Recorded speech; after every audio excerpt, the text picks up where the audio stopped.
coming from the Yatala Labour Prisons and will be subject to monitoring and recording. If you do not wish to receive this call, please hang up now. If you have any concerns about a prisoner's well-being, please contact the prison immediately. Go ahead, please. Hello, comrade. Hoorah! How are you, mate? Yeah, I'm all right, man. Surviving. Alrighty. Can you hear me? Yeah. All right. Yeah. Going back to what you said before about that suicide there. Yeah. Does self-harm happen much there, or is it just too hard to? Absolutely. Yeah, absolutely. They use the small, like they issued a number of small razors and that now, but yeah, there's a lot of self-harm here with the plastic razors and in the showers. Yeah, there's a lot of shit-ups, a lot of flooding of the cells, because you get a lot of mental health patients here now. You know what I mean? Like you hardly have any disciplinary prisoners here anymore. You know what I mean? Most of them are fucking hideout soft cops or mental health patients. You know what I mean? And are they always banging and carrying on back there? Beg your pardon? Are they always banging and carrying on? Like, is it always noisy back there? Yeah. Yeah, I would have imagined so, eh? Yeah, and especially when you get people who come in off the streets, like refuse bail, and like sort of they arrive at the jail and they're holding cells and they're withdrawing from drugs and whatever. You know what I mean? Like it's, you know, usually, and it's like a lot of that too. Do you know what I mean? So, I would have imagined, yeah.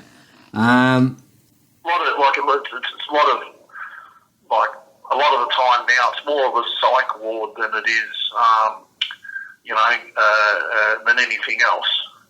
But that's like into the mainstream prison population now as well. You know what I mean? And a lot of it too is that is like you've got and dare I say, but you got a lot of soft cocks. You know what I mean? Like they come to jail, like they're outside, they're running around, they're doing gangsters, and they think they're gangsters, and they're doing this, that, and everything else.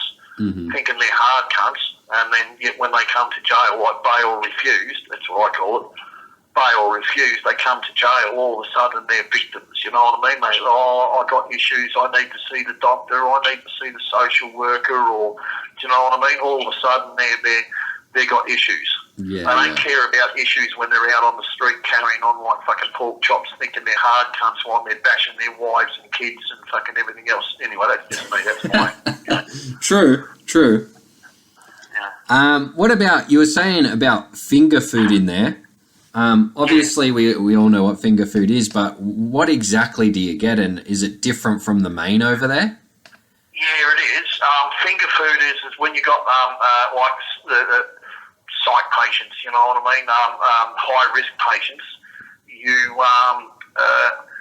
those that want to threaten self-harm and everything like that, so they can't be given a plastic knife and fork and all that sort of shit.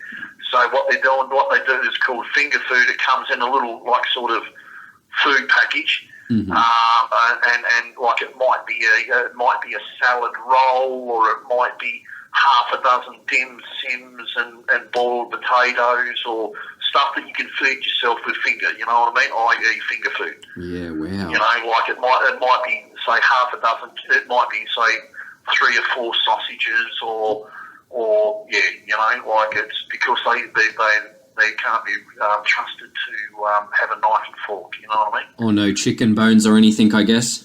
Oh, yeah, no chicken bones, no chopped bones. Not that we get it, but fucking, yeah. God, it sounds... And probably not enough food for a grown man either, I'd imagine. Oh, no. Some of the food, like the food is terrible.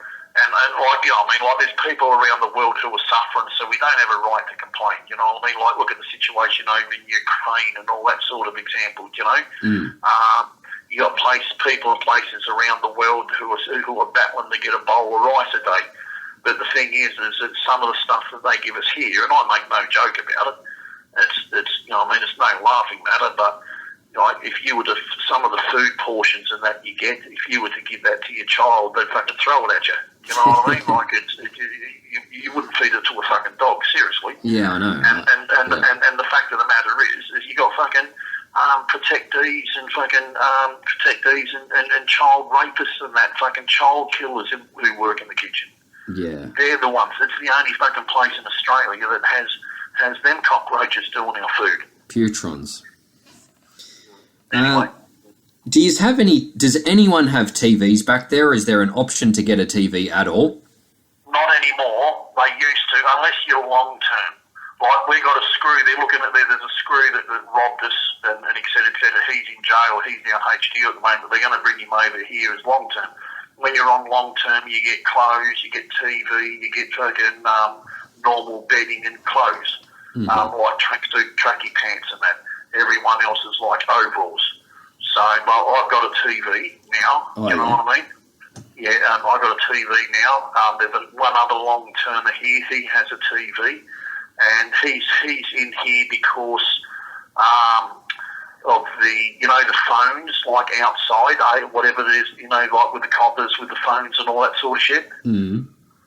Anon or whatever you fucking call it. Yeah. I see. Yeah. So they've gone, well, they don't want this individual to have contact with certain people, so they've dictated that he's to be here. Since when do fucking police put them, you know what I mean? Since when them decide fucking where they do their jail and how they do their jail, you know what I mean? But that's what they do, so... Like I say, but there's no oversight of it, so the cops and screws are friends and they all work together, and what can be done, really? Yeah, well, exactly right. You know what I mean? Like I was explaining, you know what I mean? I had my, to start my second murder trial is because it's not for the screws on a ruling in the Supreme Court. It's not for the screws to do the police work for them. Do you know what I mean? That's not their job. Yeah. But anyway, that's where we are at the moment. That's the times we're in at the moment, and we're not defended. There's no place for us to. No one advocates for us. You know what I mean? That's true. I've seen a lot of things. And I understand civilians' like attitude towards like law and order and that, because you got people out there who are fucking robbing them, they're taking their cars, they're doing this, they're robbing fucking grannies, there's no honour in thieves and all this sort of shit, you know what I mean? Yeah, everyone's sick and tired of being fucking with all these things that are going on in the world, you know what I mean? Mm-hmm. Yeah. And nothing will change until we, as a prisoner, start having some fucking morals and values and ethics, you know what I mean? Anyway, that's just me, that's me on my soapbox. What do you think about places like where you are? Should they be made illegal? Are they, inhumane and torturous and should be outlawed? No. Like it's like you have places like this, and I understand. You know what I mean? Like, et cetera, et cetera. Like, I'm a realist. I'm a fatalist, realist, whatever you wanted to call it. You know what I mean? Yeah. But the fact of the matter is just because we are in a place like this doesn't give people the right to treat people like shit, to bash people, to do this, to do that, not fucking feed people, you know what I mean, and make it oppressive and harsh and everything. So what if you got a TV? So what if you got a book to read? Who fucking cares, you know what I mean? As long as we're not grabbing them and bashing them and taking over the jail and this and that and everything else. If that's how they feel, but there's no excuse to treat people like shit. Yeah, you know what I mean? You know, yes, there are times and places where these sort of things like fucking need to be, but to treat people like shit and manhandle and yeah, it's just that's the part. And then when you try to get it fixed, the courts aren't interested, the ombudsman's not interested. There's no advocates who stop this or oversee this thing. Because as soon as they do ask the questions, they take the side of them and not us, you know what I mean? Yeah, you're not being heard. No, we have no voice. It's so sad, man. And that's because you got dickheads running around outside, robbing fucking grandmothers and this and that and fucking everything else, you know what I mean? And you can't blame people for feeling the way they feel. Yeah, I'm under arrest again. Alrighty, mate. I'll talk to you again tomorrow or something. Yes, thank you. Thanks, mate. Are you okay? Yeah, man. I'm happy to keep going. Yeah. But I'm under arrest, mate. I've got to go. Talk soon. Yeah, thank you, mate. Thank you.